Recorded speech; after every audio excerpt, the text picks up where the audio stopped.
Guys, welcome back to my YouTube channel government job insiders. और आज हम discuss करने वाले हैं CSIR की तरफ से सेंट्रल रोड रिसर्च इंस्टीट्यूट में जो है डिफरेंट पोस्ट के लिए यहाँ पे नोटिफिकेशन है। इस एडवर्टीजमेंट को आप लोग पूरा देखिए ताकि मैं आपको पूरी डिटेल्स यहाँ पर बता पाऊँ।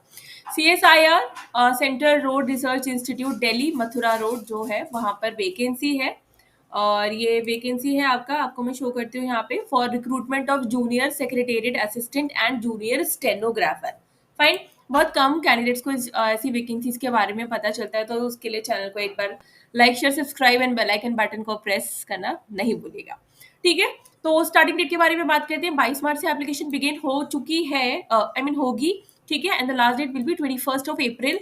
एग्जाम जो होगा वो मई जून में कंडक्ट होगा, written examination and proficiency test जो होगा वो जून में कंडक्ट किया जाएगा। ठीक है, वो सब आपको you will see on the website CSIR CRRI। ठीक है, ये उसके बारे में थोड़ा सा दिया हुआ है। ठीक है, तो ये इतना जरूरत नहीं। या नंबर ऑफ पोस्ट 177 पोस्ट है for junior secretariat assistant group C non gazetted. Pay level 19,900 से लेके 63,200।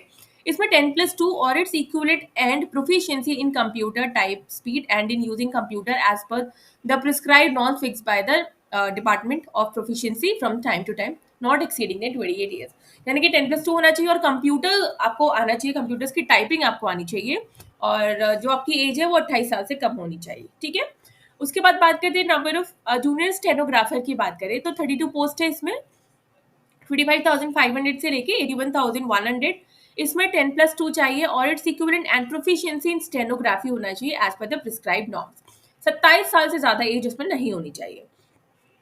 यहाँ पे ये कुछ एब्रिविएशंस है तो आप उनको देख सकते हो।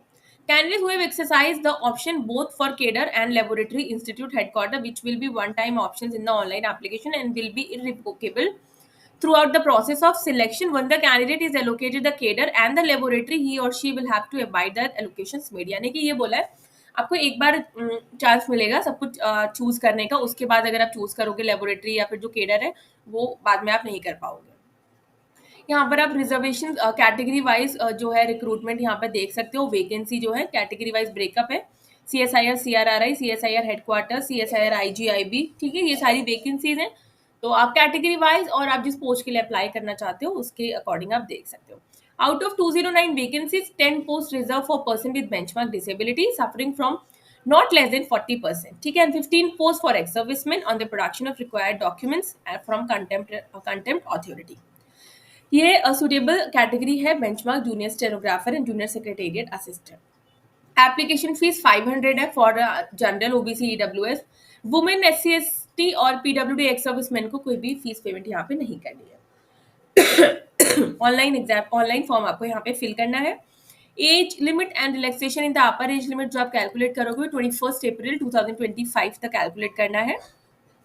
ये रिलैक्सेशन है as per the government of India. जो आपको रिलैक्सेशन यहाँ पे दिया जाता है वो रिलैक्सेशन यहाँ पर आपको दिया जाएगा।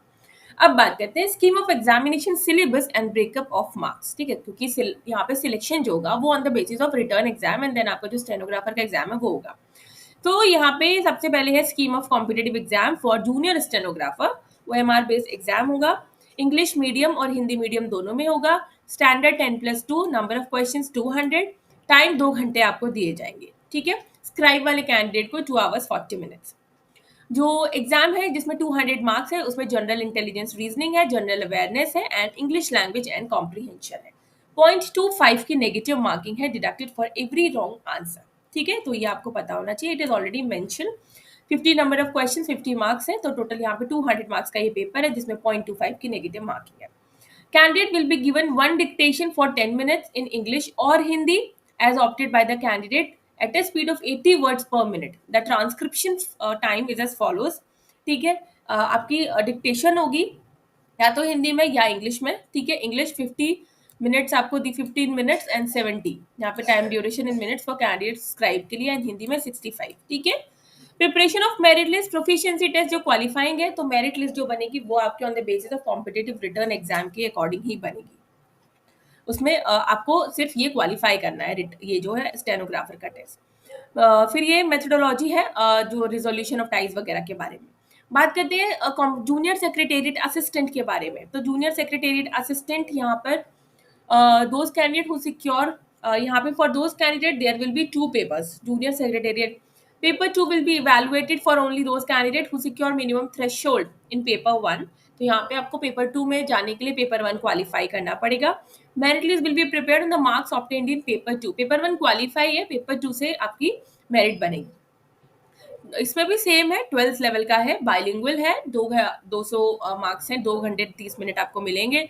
यहाँ पे मेंटल एबिलिटी टेस्ट है पेपर 1 जो कि 90 मिनट्स का है, ठीक है, 200 मार्क्स का है और इसमें कोई नेगेटिव मार्किंग नहीं है, there will be no negative marking, ठीक है।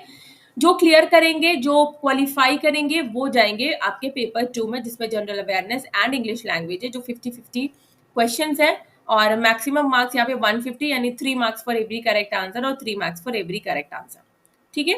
यहाँ पे नंबर ऑफ क्वेश्चंस 100 है, यहाँ पे 2 मार्क्स का ईच क्वेश्चन है तो 200 का ये हो गया, 300 का ये पेपर है। 1 मार्क्स नेगेटिव है, यहाँ पे 1 नेगेटिव मार्किंग है फॉर एवरी रॉन्ग आंसर। उसके बाद जो क्वालिफाई करेंगे प्रोफिशिएंसी, ठीक है, मेरिट लिस्ट आपकी पेपर 2 के अकॉर्डिंग बनेगी, पेपर 1 को आपको सिर्फ क्वालिफाई करना है। फिर प्रोफिशिएंसी इन टेस्ट इंग्लिश की टाइपिंग आनी चाहिए 35 वर्ड्स पर minute and Hindi typing 30 words पर मिनट। एंड का मतलब दोनों, ठीक है, और का मतलब कोई भी एक चूज कर सकते हो, बट एंड है तो दोनों ही आनी चाहिए। Time allotted for typing will be 10 minutes, 35 और 30 वर्ड्स पर मिनट करस्पॉन्डिंग टू 10,500 या 9,000 kdph on an average of 5 की डिप्रेशन, ठीक है। उसके बाद रिटर्न हो जाएगा आपका preparation of merit list. Paper 1 qualifying in nature है, पेपर 2 उनका ही चेक होगा जो मिनिमम थ्रेशोल्ड को क्वालिफाई कर पाएंगे पेपर 1। मेरिट लिस्ट बनेगी पेपर 2 के अकॉर्डिंग, ठीक है। आई होप ये सारी चीजें आपको क्लियर हो गई होगी। Tentative answer keys will be made available हो जाएगी इसकी ऑफिशियल वेबसाइट पर ही, आफ्टर द एग्जामिनेशन होगा तो उसके 1 से 2 दिन में ही आ जाती है। और कैंडिडेट में go through the answer keys and submit online representation with in the time limit and represent of payment 100 rupees per question which is non refundable अगर आपको करना है तो। Examination centers, so all the examinations paper 1 and paper 2 and proficiency test in computer typing for the post of junior secretariat assistant and single paper written examination and proficiency test in stenography will be held at various location of Delhi NCR which will be notified on CSIR website due in course time। तो अभी sorry अभी जो इनका centres है वो अभी नहीं आया है, सेंटर्स की लिस्ट जो है वो इनकी ऑफिशियल वेबसाइट पर आ जाएगी तो आप वहाँ से चेक कर सकते हो। उसके बाद ये टर्म्स एंड बेनिफिट्स है, तो अबव पोस्ट में कैरीज यहाँ पे आपको allowances, dearness allowances, house rent allowances, सारी चीज़ें आपको दी जाएंगी।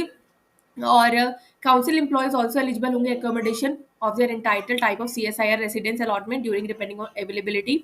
In additional emoluments indicated benefits such as reimbursement of medical expenses, leave, travel concession, house building advance available to council employees as per CSIR rules। So काफी सारे आपको यहाँ पे अलाउंसेस वगैरह भी देखने को मिल जाएंगे in addition to your salary, ठीक है।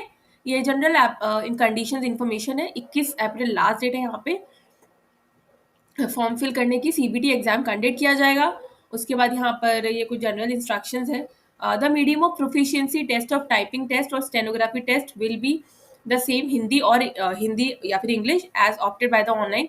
द मीडियम वंस ऑप्ट कर लोगे या आपको जो आपका टेस्ट होगा ना मीडियम ऑफ प्रोफिशिएंसी का, वो आपको सिलेक्ट करना होगा कि आप हिंदी में दोगे या इंग्लिश में दोगे। एक बार आपने सिलेक्ट कर लिया तो दोबारा से चांस नहीं मिलेगा, so be careful while filling up this form, ठीक है। आपको सिलेक्ट करते समय बहुत ध्यान रखना है। Number of vacancies against these posts in categories provisional and may increase or decrease।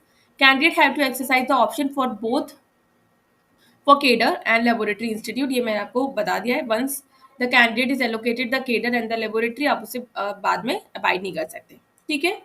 I hope बाकी सारी चीज़ें मैंने आपको यहाँ पे बता दी है। बाकी कुछ इंपॉर्टेंट इंस्ट्रक्शंस हैं, आप उनको एक बार देख लीजिए। और ऑनलाइन एप्लीकेशन ही फिल करना है, आपको कोई भी हार्ड कॉपी सेंड नहीं करनी है यहाँ पे, ठीक है। बाकी जो डॉक्यूमेंट्स है, गाइडलाइंस है, वो आपको एक बार पढ़ लेना है। फोटोग्राफ और सिग्नेचर्स या कोई डॉक्यूमेंट्स यहाँ पर आपको लगाने हैं, तो वो सारी चीज़ें आपको एक बार यहाँ पे देखनी होगी, रजिस्ट्रेशन करना होगा, फॉर्म फिलिंग करनी होगी, ठीक है। लेटेस्ट फोटोग्राफ है 10 to 200 KB का फोटोग्राफ, कैप्चर क्लियर होना चाहिए, ठीक है। सिग्नेचर्स है 4 KB to 30 KB black ink से ऑन वाइट पेपर। आपको ऑनलाइन पेमेंट करना है और सारी डिटेल्स को सेव करके रखना है, फाइन। जो चार्जेस हैं वो आपको यहाँ पे पे करने हैं। स्टिल अगर आपको कोई डाउट है तो just right me in the comment box. कोई भी डाउट होगा तो आप मुझे कमेंट बॉक्स में लिख के जरूर बताइएगा, I will reply as soon as possible. और तब तक अगर वीडियो इन्फॉर्मेटिव लगी हो तो चैनल को like share subscribe and bell icon button को प्रेस करना नहीं भूलिएगा। तब तक के लिए नमस्ते।